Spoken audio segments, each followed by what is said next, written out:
Episode 2 of Africa is called Savannah, and it's all about East Africa. So this episode opens up in an unexpected way with the Yaragongo, which is a massive lava lake. There's all these volcanoes in East Africa, and it's quite interesting. It's not somewhere you'd expect. Considering the episode's called Savannah, you'd expect it to be, all about the Serengeti. No, that's definitely not where we start. And again, that continues the theme of exploring stuff we're not used to seeing. And we see that these volcanoes are actually really important for the wider environment because the ash actually fertilises the plains. We see that this is probably the most fertile place in Africa, if not one of the most fertile places on Earth. And we briefly touch on the wildebeest migration. The wildebeest migration is obviously pretty iconic and synonymous with this part of Africa. And we basically just touch it and no more. We don't do anything else with it. And I think that's great. That's this episode's way of basically going, yep, the wildebeest migration is obviously very important. It's very famous. We're going to address it. And that's that. We don't need to go any further with it because the wildebeest migration has been explored so many times in other series. Why would we bother talking about it here? And then we move swiftly on to agama lizards, which is, pretty far from wildebeest, but it's very intertwined. It shows you that all this big stuff, this important stuff, this stuff we all know, impacts very small animals as well. Obviously, we know that lions and crocodiles obviously depend on the wildebeest migration, but agamas do too, because of all the flies that follow the wildebeest. The agamas feed on flies, so the wildebeest migration is a pretty important thing in their calendar as well. And the agamas jumping over the lions to catch the flies is great. It also uses the lions in a pretty good way, because lions don't get a lot of love in this series. We don't see a lot of them. We don't need to, but the fact that they're treated as a feeding ground for these agama lizards is great. And they provide some comic relief in this sequence as well, because they're obviously so much bigger than the agamas. They could easily swat them or just eat them if they wanted to. So every time the agamas get a little bit too close, kind of annoy the lions, they have to run away quite quickly when the lions get up. That's pretty funny, but also, does show you the terror that they're experiencing. That was a really good sequence. It's really energetic, very fun. Agamas are quite recognisable lizards, I think, but they still don't get a lot of screen time in these series, so I'm glad they got a good chunk here. So yeah, that was a really good sequence. Really liked it. It's really memorable. And from there we go to the Mountains of the Moon, which again is another habitat you don't associate with East Africa. These are the tallest mountains in Africa, and with them being really tall mountains, there's snow there. Again,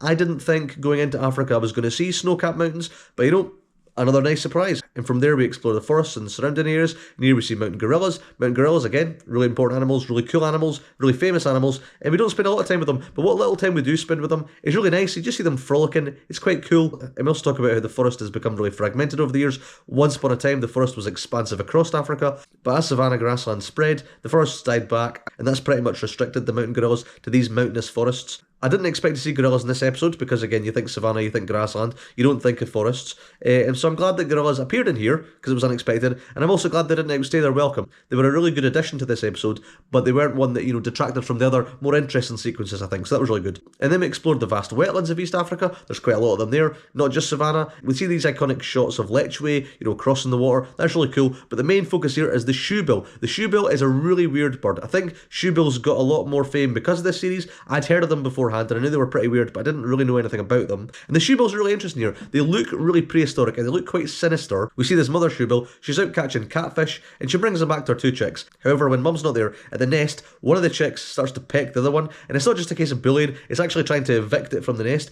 And this is relatively common in bird behaviour, whereby you'll have one chick that's older than the other one, and it gets to the point where it's just so much bigger, it wants all the resources. The parents would be better to invest all the resources in that one, instead of trying to raise two, so one of them gets put into the side and basically is left to die. It's quite a sad sequence though. You watch that chick bully the other one, push it out of the nest, and it goes to its mum, but the mum just abandons it. Like, it's pretty harsh, and you feel like they kind of have to do a bit of damage control there, because the shoebills look quite mean. To prevent you from really hating them, they do ham up how common this behaviour is, how much it's better for the parents to raise one chick than the other one, and now that one's basically just an insurance policy anyway. But it still, doesn't detract from the fact that it's pretty upsetting to watch, and it's the sort of thing you wouldn't get nowadays, because these series nowadays are shown at a much earlier time. Back in the day, in 2013, this was at 9 PM, so you could go a little bit darker with the footage. Now you really couldn't, because you'd risk upsetting younger audiences and, encouraging parents not to let their kids watch it. So while the sequence isn't particularly violent, it is quite upsetting, and it is really good. It is a very good sequence. It's very memorable, because shoebills aren't an animal that you'd really seen before, or really since. It does, stand out as a pretty, memorable sequence, I think. And then we see when things dry up, things aren't great for a lot of animals, especially hippos. And we also see wildfires as well. Wildfires are pretty famous across Africa, I think. We obviously know they're pretty important for regeneration. And we see here that there's loads of animals trying to escape it, especially a lot of insects, which is great for birds. We see loads of birds, drongos again, lilac-breasted rollers, which are really cool. And we see them just catching the insects and feeding on them. It's a pretty well-known behaviour, and you see it all over the world. A lot of birds do it. But it's still cool to see here. So yeah, I'm glad they showed that as well. And then we see when things get really dry in the Dust Bowls in Amboseli, where it hadn't rained for like 2 years at that point. We see elephants. So elephants are the only big animals we get a lot of screen time with in this episode, which is fine. Again, if we're going to talk about any of the big sort of more iconic animals in Africa and give them a bit more screen time, I'm kind of glad it is elephants, because they're probably the best ones. And we see this family of elephants, they're crossing the Dust Bowl, they're trying to find some food. There's not a lot there though, especially for the calves. There's a few calves there, one in particular is really struggling, and it just collapses, it can't go in anymore, and its mum basically has to decide to go with its family or stay with its calf, and she ultimately decides to stay with the calf and just basically wait with it while it dies. She's trying to, encourage it to move a little bit, but it's just not working, and it's a pretty heartbreaking scene. You thought the shoe bill sequence was pretty hard to watch. This is pretty gut-wrenching. You get a lot of shots of the calf just looking pretty emaciated and just try to get up, and it's just not managing. You see it just shaking. Well, it's just got its two front legs up. It's pretty horrible, pretty hard to watch, and ultimately, obviously, it dies, and the mum just moves on because she has no other option. It's pretty upsetting, and it's a really good sequence again, very memorable. And again, while you do get a lot of these sequences, I kind of think this is one of the more memorable ones. It's definitely very, very good, and it's pretty sad. Usually you'd have these at the end of the episode and maybe you'd ham up the climate change aspect. This was kind of before that, before Blue Planet 2, or before it was really popular to talk about that, so they don't really ham up that element to it, which I think in a way kind of works for this sequence because they just let you focus on how sad it is anyway. So yeah, I really like that. It was a pretty good sequence. And then we look at all the salt lakes, we see flamingos. Again, this is another sequence that I didn't really remember going in, and I'm glad in a weird way it wasn't about flamingo behaviour, because we've seen that quite a lot. The flamingos living in the salt lakes, raising their chicks, the struggles there. We've seen that quite a lot before and since, so I'm glad they just focused on the actual spectacle of it, because this is like pretty much the global population of lesser flamingos on this one lake, and it's pretty impressive. Just the aerials of it are really cool, so I'm really glad that was the focus, because in a way it's something that's kind of overlooked a lot, just how impressive this massive flock of flamingos actually are in this one area. So that was really cool. Again, really like that as well. Another really good part of the episode. And then we see that when the rains do come, that's really good for crowned eagles. So we see this one crowned eagle mother, she's got her chick in this nest, and she's basically waiting for the mass migration of fruit bats. So the fruit bat migration is actually the biggest migration in Africa. It's way bigger than the wildebeest migration. It's one of the biggest mammal migrations on Earth. I think it actually beats the caribou migration in North America. And again, it's really cool as well, because again, crowned eagles, a pretty impressive animal. Eagles in general don't get a lot of love in Africa. Because there's so many big mammals, you forget all the big birds that are there. And crowned eagles are among the biggest. And we see it go out and catch the bats, along with martial eagles and African fish eagles, which are also really cool. And it's just a really good sequence as well. Watching her catch the bats and bring them back for a chick.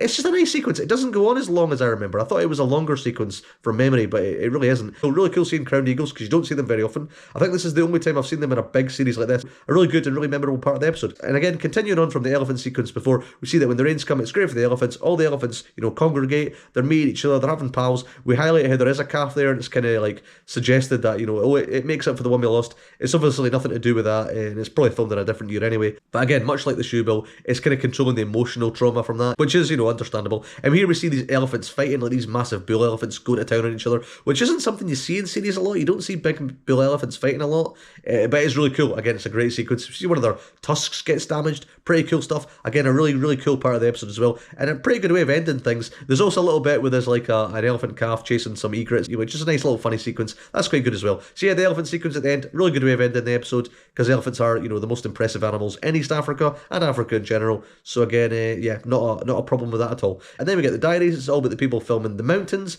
and the elephants. So the mountain stuff was really cool. It was them walking through the mountains together. What a pain in the arse that looked like. I mean, oh my god, they went through all the forest, up the mountain, into the snow. It wasn't really so much about the filmmaking of it. It was just them actually getting there and eventually getting the view. It did feel like they got some really good closure there, and the song they played is really good as well. That was pretty big in like 2012, 2013. And then filming the elephants as well was also pretty heartbreaking again.